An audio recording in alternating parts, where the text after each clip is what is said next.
Hello, I am Kevin Jones, FIDM Museum Curator. Welcome to our conversation with Trish Somerville, Academy Award nominated costume designer for Mank and graduate of FIDM, Fashion Institute of Design and Merchandising here in Los Angeles. We are thrilled to have you all join us, and I see that we have guests logged in from around the world.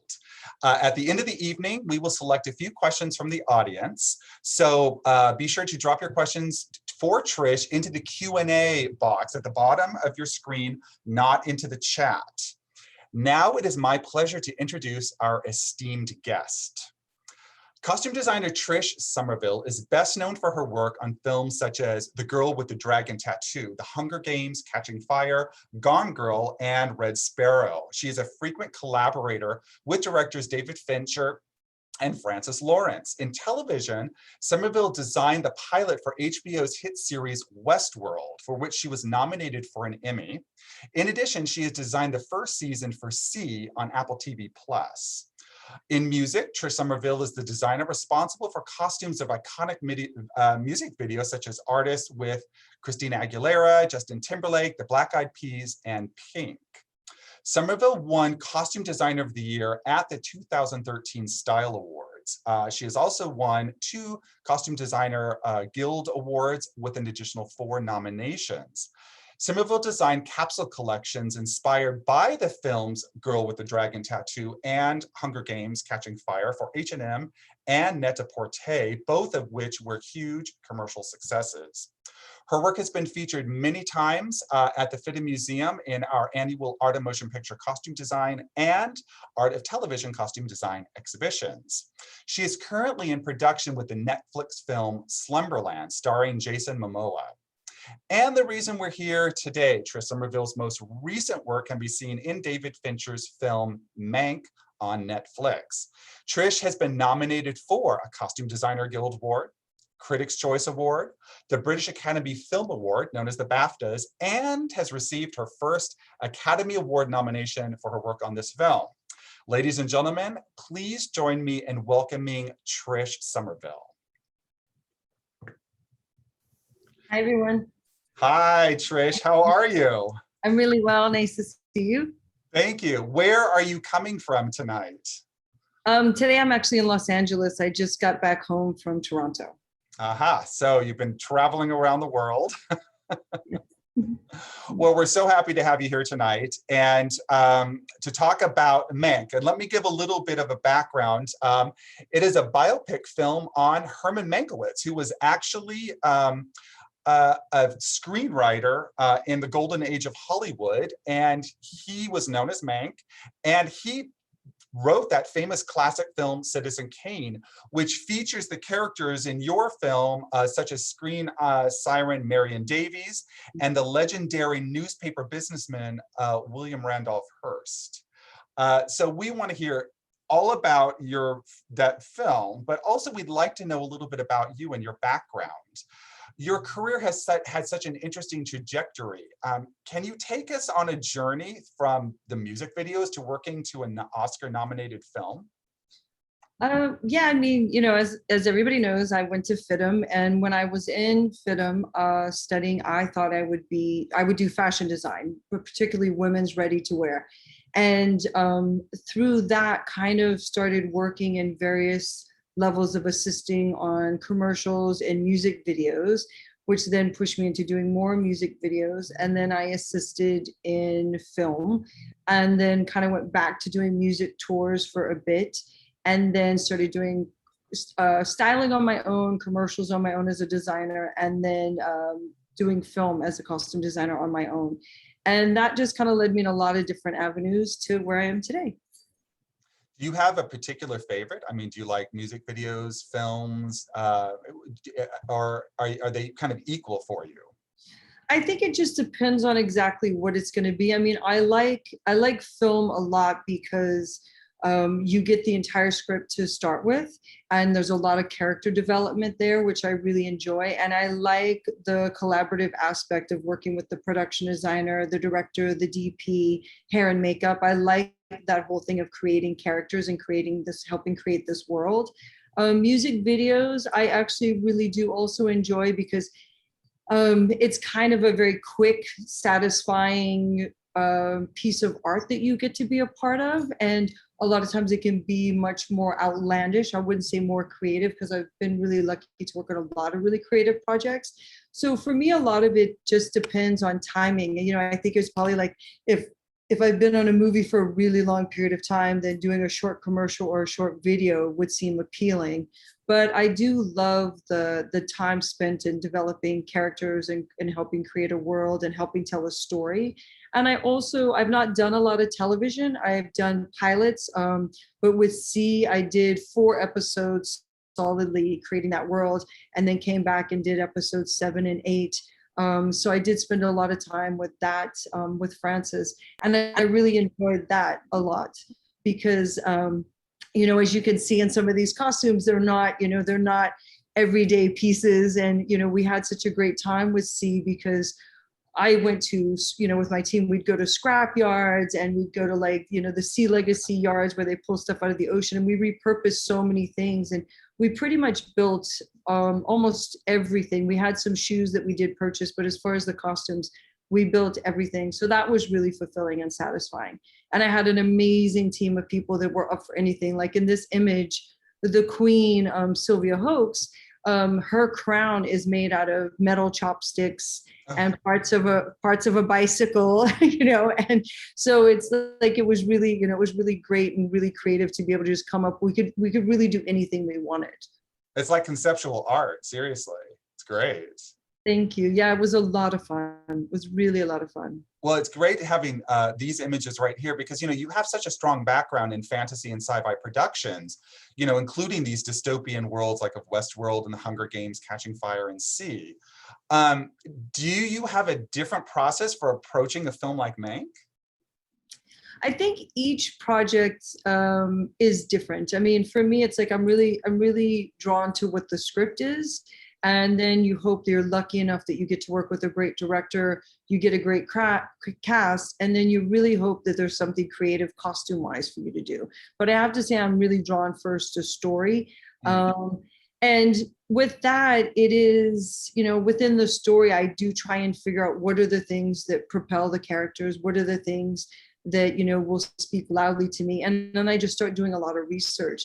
So yeah, I mean, a lot of it all starts with research. It's just different types of research. Like the film I'm on now is contemporary, but it's a bit of whimsical fantasy. So, that research is a bit different than what I did for Mank, where that was all, 30s and 40s, black and white research, and being very accurate to what people wore of the time. I think with period films, you have to have that authenticity and that realism, whereas with some of the other films I've done, I've got to create any imaginary world. So, that's much different in the process. That must be so creatively inspiring, because you can jump around different worlds. It's never the same ever. You can go back in time, you can go into the future, you can create whatever, world. And working with directors and producers, it's really their vision that you're helping to bring to life. Do you like working with a director that kind of gives you all the freedom in the world, or do you like to have your really specific direction? Working with David Fincher, obviously you have a good sign language, I'm sure, body language that's developed, because you know what he likes, he knows what your visions. How much direction do you like, or do you want to be completely creative? And is that possible? I think it goes, kind of goes both ways. Again, I think it depends on, who you're working with. I mean, David gives you an enormous amount of creative freedom. We do have quite a bit of a shorthand because we've done a few films together. So I think it's, he kind of gives you this script. He sits down with you, goes over the story. He's always extremely available to any questions that you have, wants to see things as you're going along. I mean, a big dialogue that we had with Mank was how to figure out what we're going to do in black and white, how we're going to shoot this, and what it's going to look like. So I early on started shooting stuff in my phone in the 3 different black and white settings and sent that to him, just different costumes that already existed from rental houses down to just, pieces of fabric, buttons, everything. So we could kind of narrow down which filter in the film was closest to the way he thought he and Eric would shoot the film. So there was loads and loads of dialogue about that. Lots of, we had extensive camera tests so that we could really see what kind of lighting they were going to use, what lenses that they would use, and how this all would translate onto film, because we shot in black and white. We didn't shoot in color and then transfer the film. So when you're watching it all on the monitor, it's while you're working, it is all in black and white. But if you see it to the naked eye, obviously it's all clothing and color. So then I also really wanted to be very conscious of containing the color palettes on set. So it didn't, to the naked eye of, everyone working, especially David and the actors, it didn't become jarring. But with David, he gives you so much freedom. And, it's such a pleasure, because he is so precise on so many things, but it's more in the filmmaking and the technicality and all the way things are being shot. But as far as for production design and costume design, you do have a lot of freedom. Mank was not your first black and white project. That actually goes back to your music video days with Suit and Tie, Justin Timberlake, Jay-Z.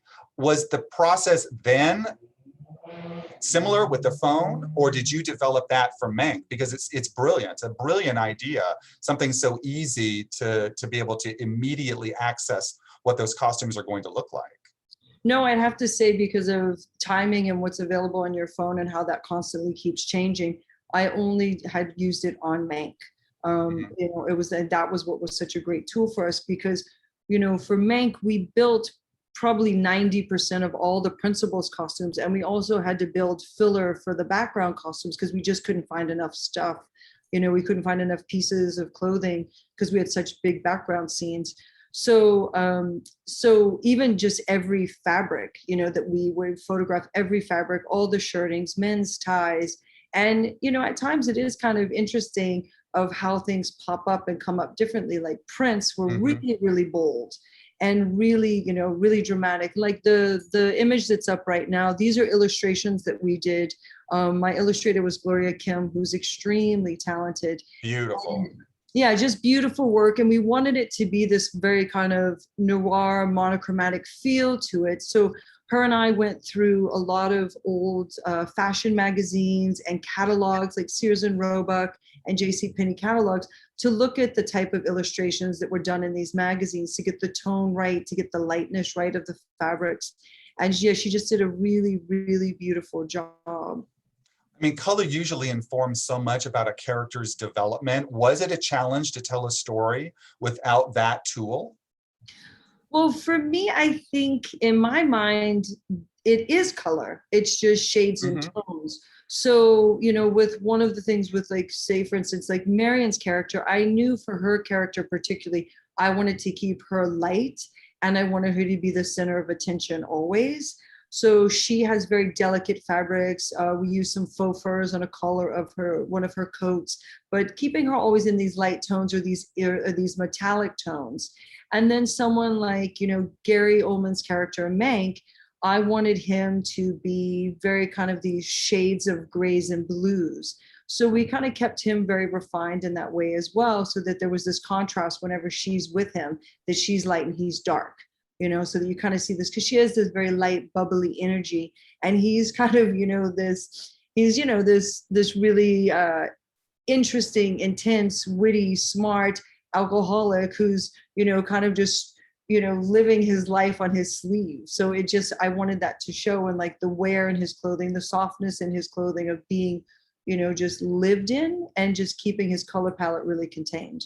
Well, and we are looking at a juxtaposition of people and their realities in the 1930s. I mean, it was the height of the Depression. And so to look at Gary Oldman as Mank or Lily Collins as Rita Alexander and the other characters that really you see in the Depression, it is a great contrast to that glamorous closed-in world that, of Hollywood and Hearst Castle. Yes, I mean, that's one of the things I really did enjoy about working on this, was we got to show various economical status of people and everyday life. I mean, it's a film about Hollywood, but it's not a glamorized, over the top film. Like in this image, you see this is this is, Mank coming out. This is the DP that he works with, and they're leaving a hotel bar. So he's a bit disheveled. He's unbuttoned. He has a very casual sense about him, even though, he's properly dressed. Mm-hmm. So, and since there are quite a lot of men in the film, and, if you're looking at clothing, real clothing from the 30s and 40s, it wasn't expansive in fashion the way that we have it now, that like you can wear so many things. There was particular guidelines that you followed, what was proper, what was considered improper, So with men, it is, if you're at work, it's suitings, depending on if you're working in an office. I also love showing this. And then we had, showing the life on the back lot. Like these guys are all writers, DPs, producers in suits and ties and pulled together. But I love the big backlot scenes that we have, like one of the opening scenes of you see the showgirls and we dress strong men, and then you see the grips and the electrics all walking through. So it's kind of just to show what that real life behind the scenes is of what it takes to make a film in Hollywood life. And what a great way also costume-wise to then be able to look at the different worlds. I mean, not only the Depression world reality, the fantasy world with on a set, but then also that kind of high glamour world of Hearst Castle, such as the really crazy, wonderful circus party scene that was an actual occurrence on the Hearst Castle estate. How did you outfit the characters to complement, contrast one another when you have so much going on, including all the incredible background and the table settings and everything else? So this is when you work very closely with the production designer, and the production designer is the person who helps Dave create this world of all the sets, all the locations. And so I work closely with Don Burt to discuss with him, what will the interiors look like? How dark or how light will they be? And that's also when you work with the DP, how is he gonna light it? Do I need to go lighter with the clothing, darker with the clothing? And so for the circus party, we found, luckily, a lot of our characters were real people. Mm-hmm. So Hearst would throw these, these circus parties once a year, or not circus parties, sorry, he would throw these parties once a year at his castle. And luckily, the one in the script date that we had turned out to be the circus party. So we had a lot of images of Marion in a costume extremely similar to this, Hearst in a costume very similar to what he's wearing. And then I just went through and picked out various party guests that we really liked what they were wearing, and kind of found background that looked like them. Like there's a gentleman that looks like Clark Gable, so we dressed someone like that. We had someone who looked like Betty Davis, so we dressed someone like her.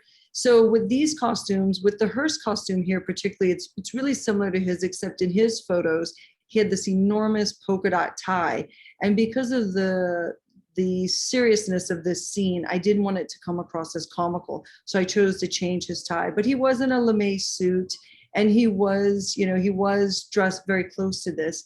And again, with this scene, I wanted Marion to be the lightest person in the room. So she has this, she's dressed kind of as a ringleader, a majorette ringleader. So we made this, this hat with a big plume of feathers on the front, so that when Mank first walks in, she's the first thing that he sees. His eyes kind of go directly towards her. So, we just had a lot of fun with this scene. We dressed up, I think we had 22 or 24 people at this table. And then the house servants that are there that serve dinner and everything else. There must have been a tremendous amount of research and a lot of fun to see all of these period sources to pull from. Where did you do your research? Did you go to Hearst Castle? Did you go to the Academy Museum? For this film particularly, yes, there's a lot of research at the Academy Museum. There's also, we have sources like Western Costume that has a really great research library. You can find a lot of things online now. And again, what helped us was that a lot of these characters really did exist. Like with L.B. Mayer, there was tons of things from Mayer on set, at work, with his family life. Same for Marion. I watched a lot of 30s and 40s films to see exactly what the silhouettes were that people were wearing, how things moved on a body. So we were able to find a lot of research, and also to going back to just pulling fashion magazines of the times, and then just daily magazines and catalogs, like things like, JCPenney or Sears catalog was start to finish everything you needed in your house. It sold fabric, it sold appliances, it sold wedding rings. So it was a great source for us to look at, daily life of what people were doing in that time period. In the films of the 1930s, the golden age of Hollywood, it was really charming that your film started with gowns and costumes by Trish Somerville, very similar to gowns by Adrian or any of those other really, iconic designers that we look to today. Were there any specific movies or designers' work that you look to for this project? Well, I mean, I'm definitely a big fan of Edith Head. We did one of the little Easter eggs that I chose to put in there was this really lovely young background woman who I felt looked a bit like a young Edith Head. So we kept dressing her and popping her in different scenes as in the background. And a big fan of Adrian. The dresses and suits that he made were just really, really, really beautiful. So definitely, looked at a lot of films that they both did, looked at a lot of films that Marion did. Yeah. Yeah, and of course, Adrian dressed the real Marion, just like you are dressing the real Amanda Seyfried. It was lovely. So in 80 years, a costume designer is looking back at your work because Marion is going to be on the screen yet again. Let's hope so. Right, exactly.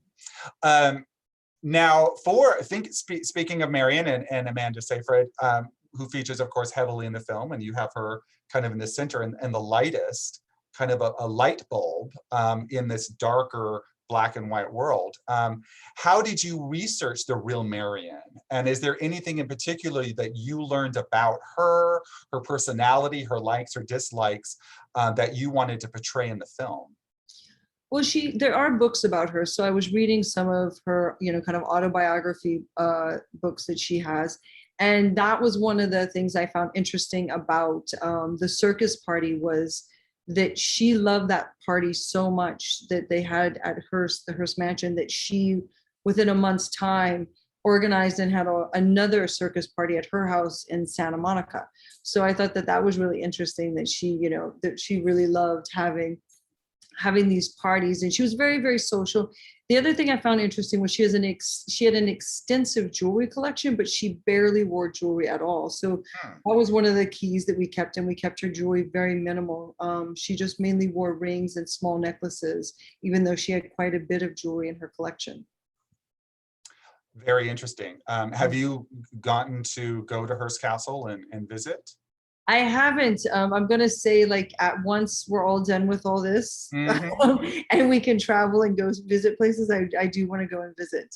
Yeah, it's really incredible. That's what I've heard. It's a great place to visit. And boy, it's a long way up the coast. I mean, it was definitely a Shangri-La of its own. Unlike the compacted world of the Hollywood studios that was constantly had, one film after another in production. So I can't wait to hear what you think of the real Hearst Castle. And we're lucky that it's still, with us today. So some additional, career highlights with you, like on Hunger Games, Catching Fire, in addition to designing the costumes, you were also able to utilize costumes from couture houses like Alexander McQueen. Building those relationships prior to working on film, did that ever help you with Mank, or was that really kind of two different separate worlds? Particularly for that, it was just two different worlds. I used to do a lot of celebrity dressing and editorial, and so I did develop relationships with showrooms and design houses, and was very grateful to some of the loans we have and some of the people that were willing to build pieces with me. So like Tex Savario we worked very closely on building Katniss's wedding dress, and he was just someone that I found I had not worked with before, and kind of found just images of pieces he built, and I thought he was the perfect fit to create this enormous, really magical dress for her. And, with other designers that we were really lucky to have participate with us was like Jun Jae and Alexander McQueen. And there were so many, and I felt really fortunate about it because our time frame for being this film and being the second one, oddly, we had a really short prep time. So realistically, we would have never been able to build every costume that we needed. Like as an example, when you're looking at a character like Katniss, her character, I think she had probably 65 changes in the film. Wow. So that's really, really extensive. And you're talking about that's one character compared to then all the other characters you have and all the tributes and them all needing various costumes for all the events that they do. So, it was great to be able to have some design houses want to come in and participate in this, which was really nice. And then also us being able to build so many things. Like if you're looking at the blue Mockingjay dress that's on the screen, the amount of time that it takes to build something like this is pretty extensive because you're printing on this fabric. So you have to have, I worked with an illustrator, Phil Boutte, who's amazing. And we're really great friends. And it was coming up with laying out how to do patterns on pieces besides even doing the illustrations and just using different, there's so many people in the costume department that all participate in making all of this happen. So, looking at if you look at the piece in the back that Joanna wore, my inspiration for that was pieces of bark from a tree. And so that's also a different type of printing where that's a 3-dimensional printing on fabric. So it's all raised and that's all printed on a mesh bodysuit. So it has stretch and play with it so she can get into it, but it's all raised in 3-dimensional printing. And then the dress that's in the middle, that's black, that's all embroidered. So, it's so many different people and design houses that you work with and crafts people and embroiderers and printers to kind of help you bring your ideas to life, so it takes a gigantic village to make it all happen. Do you always work with the same team? Do you have kind of a set team for yourself, or does it vary according to production? It varies. It varies, probably mostly it varies towards location as where you're going to be and availability and who's available. I mean, I definitely have people I really love and I enjoy working with. And so far in my life of working in film, I never really end up in the same place more than one time. It was really amazing to be able to work on Mank in LA, in Hollywood, when it's a Hollywood story. That's really, really rare. And I got to work at home. So then I did get to have some of the people I normally get to work with that.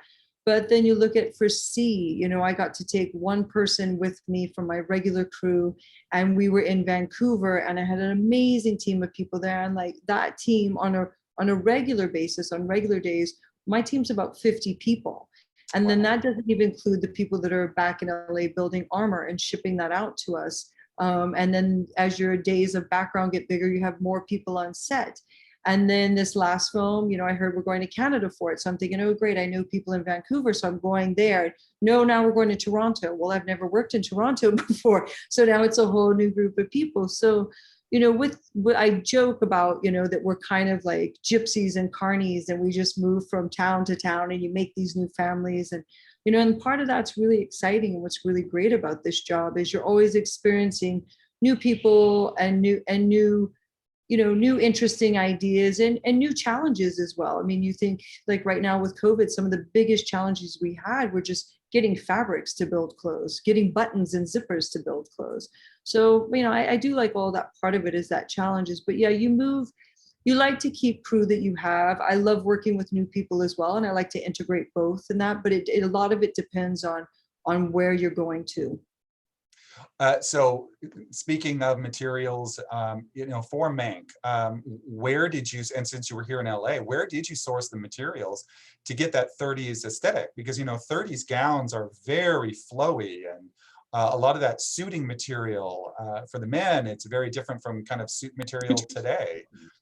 Where did that come from?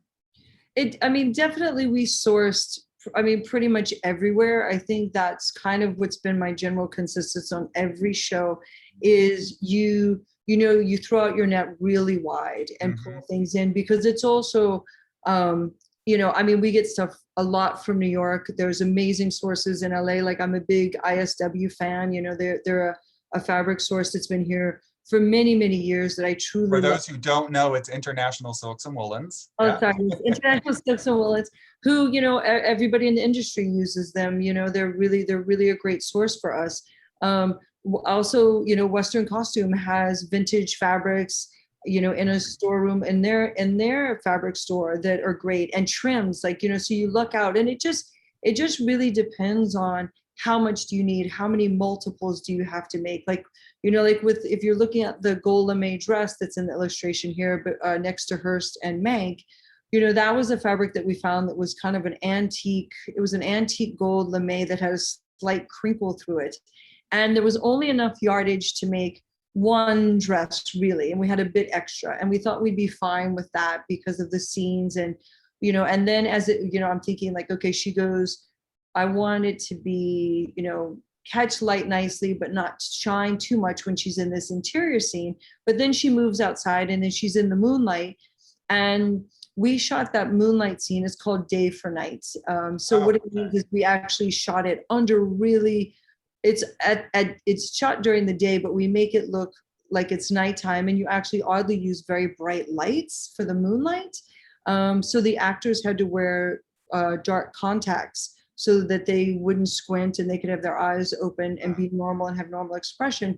But so like this fabric, I'm fine with, all the scenes and how it's going to go, and I'm laying that all out in my head. And then as I'm talking to Dave, and he's telling Fincher, and he's telling me, oh, and then there's a part we want her to take her shoes off, and then she bends down and she gets this bottle of gin out, and I'm thinking, is she kneeling on her knees in the dress?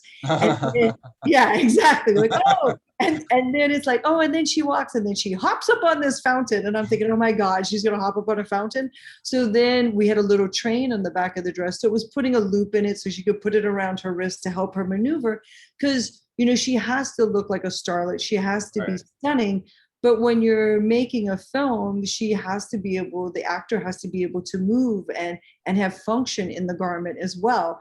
So luckily, Gary's such a gentleman that he helps her get up on the fountain. But I have to say, after like day 2 of shooting, the back of the dress was shredded. So my amazing, amazing cutter fitter, Marilyn Madsen, who, built all the garments, especially the women's garments, she had to stay late at night and replace the whole back of the dress. So, so there's those moments when you're just, you're kind of biting your nails and hoping it's going to go fine. And you feel problem solving. I mean, so much of our job, all of our jobs on set and as a designer, and my assistant, Corey, who was brilliant, is constant problem solving of how you make things work and keep it as calm as you can and keep the actors as comfortable without alerting anyone there's a problem. Right. Must be fun. It's not just what you see on the outside. Were these actors also wearing kind of period shaping garments or anything that was specific for their body type? And also because the movie does take place over more than a decade, so as bodies would have changed, how do you deal with that? Definitely. I mean, like for Gary's character, Gary in his real life is a very fit, very lean, svelte gentleman, and Mank had a belly. So Gary put on 12 to 15 pounds for the part, which was amazing. So for us, with that showing age, his progression in age, it was where we adjusted the waistline of his pants to go lower under the belly to make his belly appear bigger, as he got older, doing his shirt collars very tight to kind of pull up his neck fat out so that he could look heavier. And then making his clothes be more worn in. He definitely wore period undergarments, period shoes, period socks. Some scenes we even had sock garters, which we were really lucky to find a lot of period sock garters. And then, you talk about someone like L.B. Mayer and Hearst, who were also, Charles Dance and Arliss are also very lean and fit. And so we had to make them padded suits. So we had to pad out their chest and their bellies to make them look a bit bigger and heavier. And yes, giving them period underwear, period undershirts underneath. So you kind of want to do, and with the women too, it's about the silhouette and the shape. Like what's the shape of the bra, of that time period? You definitely want to use that so you get that silhouette and that softness right. Well, we're almost to a time where I want to have a Q&A with some of our viewers. But so I just want to wrap up really quickly. because thank you for all of this information. It's fascinating. And I just love that you have pulled all of your work experiences together for, it comes down to this latest project. And now with Slumberland, the next challenge. And, you've done so many iconic films now. You've done iconic videos, Christina Aguilera, Dirty, Lady Marmalade, 2001. We're now in the 20th anniversary year. Can you believe it? I can't believe it. What was it like? So, I'm not calling you a relic or a museum piece, but what's it like now, somebody who has decades of experience? And, when you look back on Lady Marmalade. Well, I mean, it's hard for me to believe that's 20 years ago, and I'm still really dear friends with a lot of the people that helped me on that, worked on that. And it's interesting to see it come around, because it didn't even register to me until I started seeing it kind of in social media, Right. of how long ago this was. And I just think, at that time it was, to give people an example of old school music videos, we worked, I think we shot that 3 days or 4 days, and we shot 22-hour days, 23-hour days. And so, you're talking about, that's what you're shooting. But as costume people and hair and makeup people, you're there hours before you shoot, getting everything ready. So you're talking, like 27-hour days. So I'm so grateful for those experiences, because I came from that world of where I did everything because you had to. So my whole team did everything. We sewed, we did the rhinestoning, we did the fittings. So when I transitioned into a film world, it was amazing to me to see this plethora of all these people that did all these things, and I definitely had a lot of help then, but you just kind of shifted into every position, that you just did whatever needed to be done. And I really like having that experience. And I think it's helped me so much as to where I'm at in filmmaking, or like something for like the TV show C, where I can drape everything, and I have that skill set. And I'm going to go back to FIDM, because that's where I learned to sew and to do draping. And I still really, really enjoy draping on projects. So, I think it's having that vast skill set that you just, that you feel that, you're up for all these challenges, and it gives you some, that you're prepared, that you don't freak out because, okay, I've got this skill set, I can do this. What year did you graduate? Ooh, I want to say 89, maybe. Oh, okay, because I was 92. I think 89. Mm-hmm.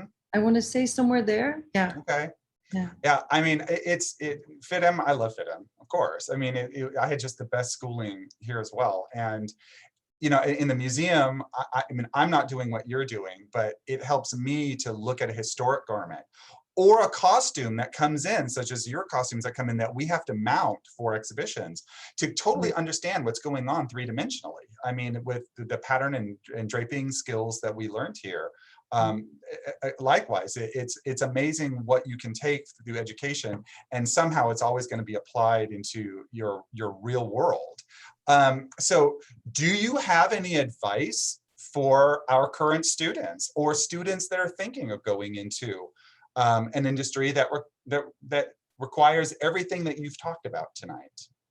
I'm a big advocate on education, regardless of what type of education it is. I think if it's, I'm big on books. I have so many books. I love a library. I think, I don't think you have to go to college. I think you have to do what fits in your lifestyle and what fits for you and your family. But I just think it's continual learning. If it's looking at, books of photography, even if it's you're on Instagram, look at world things, look at culture around the world. I mean, those are some of the things that inspire me so much, is how people live around the world. Learn periods, definitely learn every period of costume dress, real dress, and again, around the world, because each continent and each country completely had evolved differently, and into what was function and what was fashion and as to why. So I think it's just constantly educating yourself, travel. I think travel is a big thing, that you learn fabrics is enormous. I'm still obsessed with fabrics. I find so much joy, which sounds so funny. And like, even I was just in Toronto, and there's a trim and fabric store that had these really beautiful, delicate trims, and it just inspires you to create new items, and new garments. So I do think it is just be curious and learn as much as you can, and then support each other. Like, try and like vibe off each other and support each other. Don't be afraid to show people, what you're working on, and get positive advice from it. Yeah, it's one of the things that I like very much about the creative industries is being able to share. We're always excited to get people interested in the things that we're passionate about. And, if we're passionate about something, somebody else will get passionate about it too and learn, and let me add to your list, going to museums and looking at historic dress. 100%. Yeah, I mean, I do think that's the thing, like with FIDM, like I get thrilled every time you have an exhibit, because I get to go in and see, because as I'm watching a film, I want to know, oh, how was that made? And I wonder if that sleeve is set in, and what's that fabrication like? So museums are definitely, even garment museums, fashion museums, even paintings, everything is inspirational in that way. Exactly. So do you have a lot of interns that work with you, or do you mentor a lot of young people? I think at times we're trying to figure that out in our industry, because there is a lot of studios that don't allow for internships. We have PAs that we can have, but I'm open to trying to educate people as much as I can. But yeah, we're really working on trying. That's why I'm really happy to do these panels. I've done a few FIDM things, because I do feel it's extremely important, and to let people know that these types of jobs are out there. And like within our industry, I mean, one of the panels I did with you guys, I think it was a year or two ago, I was really excited to meet some of the students that were really into wanting to do aging and dyeing and breakdown, because that is such an art form. And it's really, it's like, that's one of my favorite departments to be in at work, is the workroom, and then aging and dyeing. So yeah, I think I think these panels are great to let people know that there's so many things in film that you can do and gravitate towards. But yeah, doing the internship program, it does get tricky on film sets, because it's not a position that really exists. That's a very interesting, I did not know that. We're pushing for it. It's just tricky. Yeah. And how interesting to have a dialogue with your other design colleagues and like the Costume Designers Guild, and try to figure out ways of getting young people the experience that they're going to need, that so often you maybe fall into and get lucky. So, well, you know what? Why don't we open it up to some of the questions from our audience members? So this is Jade Alexandria. Would you say that it is necessary to have a costume design past, or do you know many costume designers, costume design interns with a fashion background? So I guess fashion versus costume. Well, I think I had a fashion background, so I think that that applies. I mean, I definitely started off doing more fashion, and with music was doing custom clothing for people. So I considered at the time, because I didn't really know, in my head, I never thought about being a costume designer, that I was doing personal clothing and studied fashion design. So yeah, I think you can come from fashion design. This is from Josephine Parks. First, she says, I love your Westworld work, exclamation mark.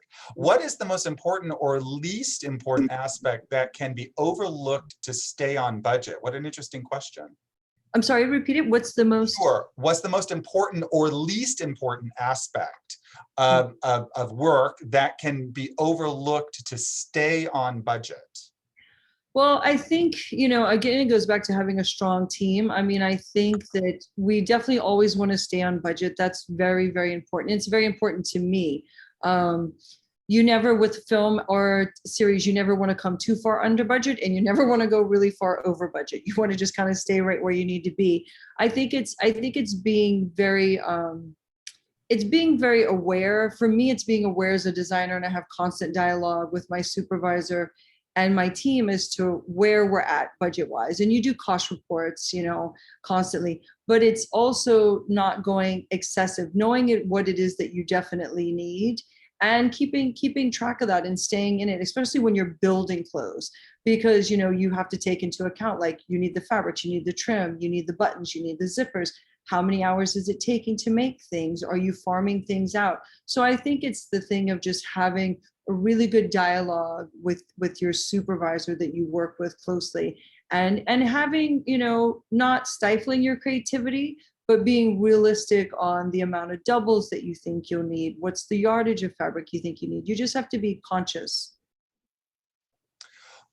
From Root Gomes, this is interesting. Hi, Trish. I work in audio for films and would love to know if and how you communicate with the audio department. For example, on productions, the audio, how do you make use of the fit mics packs to the actors? And for post-production, do you sometimes communicate with the Foley team, I don't know what that is, on the materials used for costumes?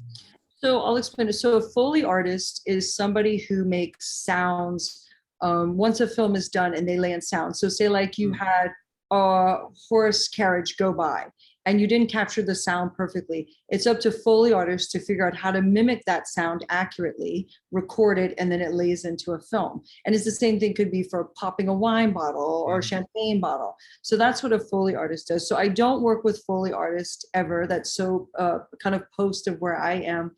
But I do work very closely with the sound people.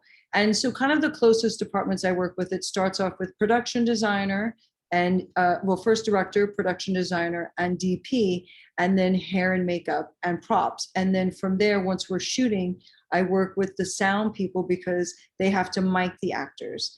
And there's, you always want to have this great relationship with them because they want to have precise, accurate sound. And you want that as well, but you don't want to see the microphone. You don't want to see the mic pack.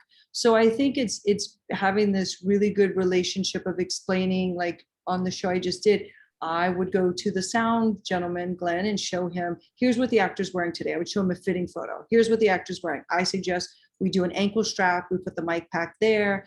He doesn't have a tie on, so you put the mic inside the shirt. So you just kind of work together and figure out where the mic can go and where the mic pack can go. So this is from Colleen O'Connell. Your work over your career is amazing! Exclamation mark. What is the best way for someone to get their foot in the door as a designer?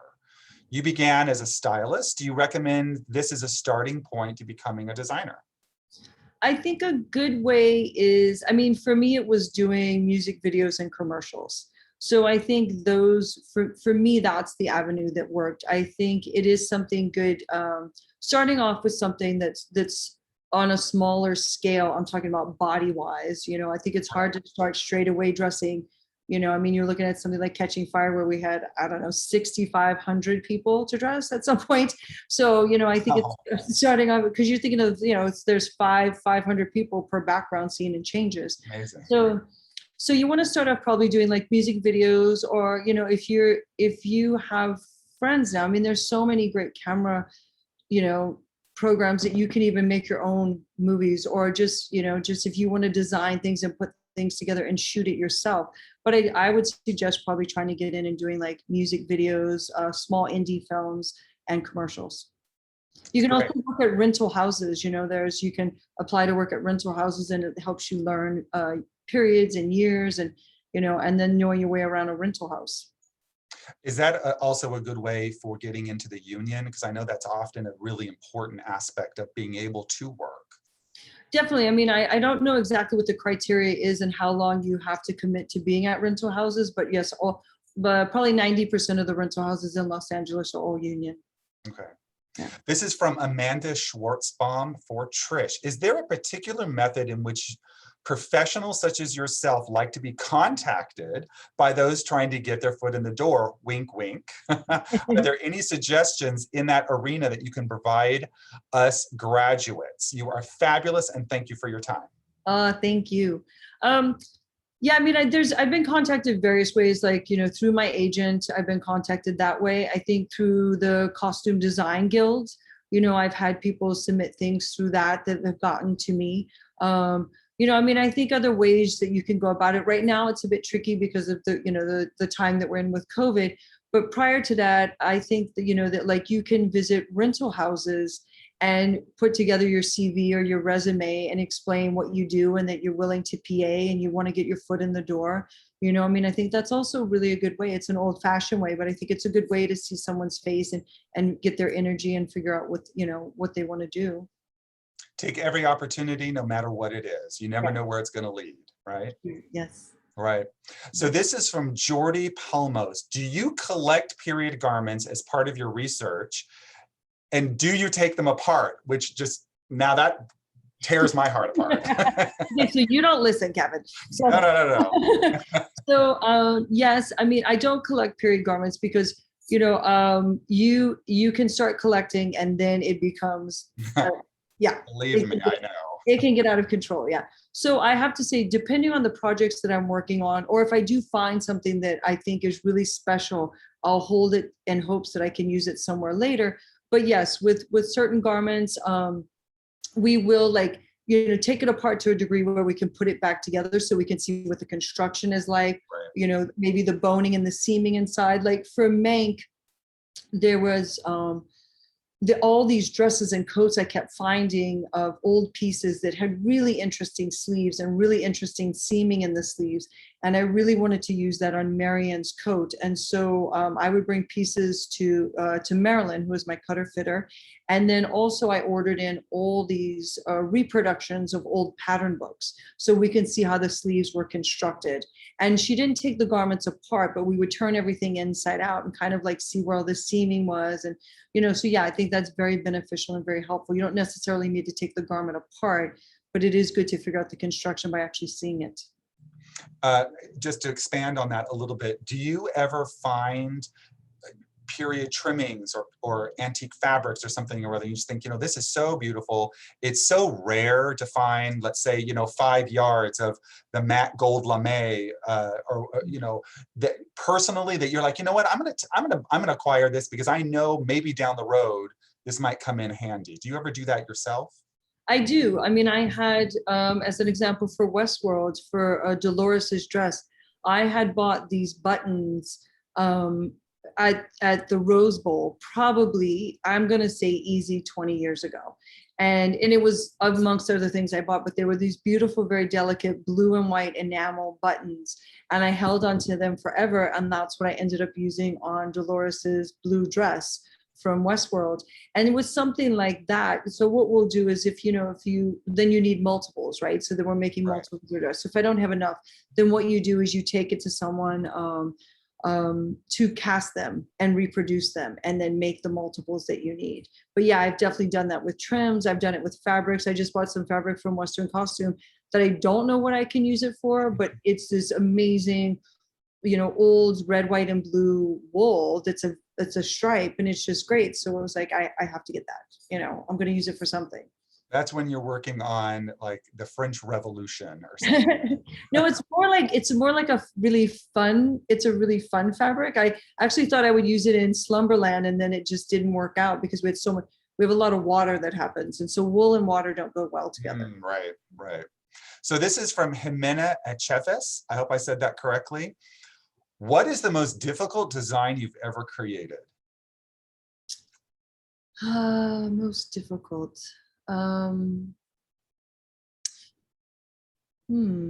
Well, probably, which looks fairly simple, would probably be the costumes, the tribute costumes in Catching Fire, because we had to make them fit so many body shapes and so many sizes. And then we had to do 3-dimensional printing on them. And then we also had, they're actually not even shown here. It's all the ones that they wear actually in the games. And then it was, they're in and out of the water. So it couldn't be wetsuit. It couldn't be wetsuit material because that's actually too hot when you're out of the water. So that was probably one of the most challenging to have it be very functional, then to also really look good, and then withstand all the, you know, hiding stunt pads underneath, and then having them be so active, and then also with the shoes that they could run and do all these stunts and activities in, but then also were in the water, so they had to drain water out of them. So that was probably one of the most challenging. Wow.